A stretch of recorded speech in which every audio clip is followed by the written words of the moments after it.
வணக்கம். நம்ம இன்றைக்கி ஃப்ரெஷ் பட்டாணி வச்சு பட்டாணி சாதம் முறை எப்படி செய்யலான்னு பார்க்கலாம். அதுக்கு ஒரு கப்பு பாஸ்மதி ரைஸ் எடுத்திருக்கேன். புதினா, கொத்தமல்லி, இஞ்சி, பூண்டு, சின்ன வெங்காயம், பச்சை மிளகாய் எடுத்து வச்சுருக்கேன். நம்ம மிக்ஸி ஜாரில்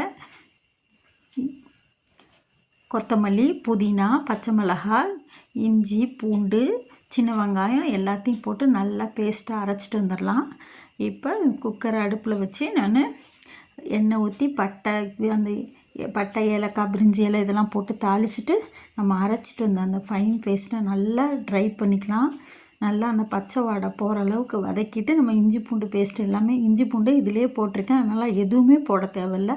நல்லா பச்சை வாடை போனோன்னே நம்ம பட்டாணியை போட்டு அப்படியே நல்லா வதக்கிக்கிட்டு தேவையான அளவு உப்பு போட்டுக்கலாம். உப்பு போட்டுட்டு இப்போ நம்ம ஒரு கப்பு அரிசிக்கு நான் ஒன்றரை கப்பு தண்ணி ஊற்றிருக்கேன். ஊற்றிட்டு நம்ம அதுக்கப்புறம் ரைஸை போட்டு நம்ம தேவையான அளவு எலுமிச்சம்பழம் கொஞ்சம் புழிஞ்சிட்டு தேவையான அளவு நெய் ஊற்றிக்கிறேன். நெய் ஊற்றிட்டு நம்ம குக்கரை மூடியை போட்டு ஒரு 3 விசில் வச்சு 3 விசில் அடங்கினோன்னு ஓப்பன் பண்ணி பார்த்தா பட்டாணி ரைஸ் நல்லா க்ரீனிஷாக நல்லா இருக்கும். இந்த மாதிரி டேஸ்ட்டாக நீங்களும் செஞ்சு பாருங்கள். பசங்களுக்கு லஞ்சுக்கு செஞ்சு கொடுங்க. நான் அந்த மாதிரி தான் செஞ்சு கொடுத்தேன்.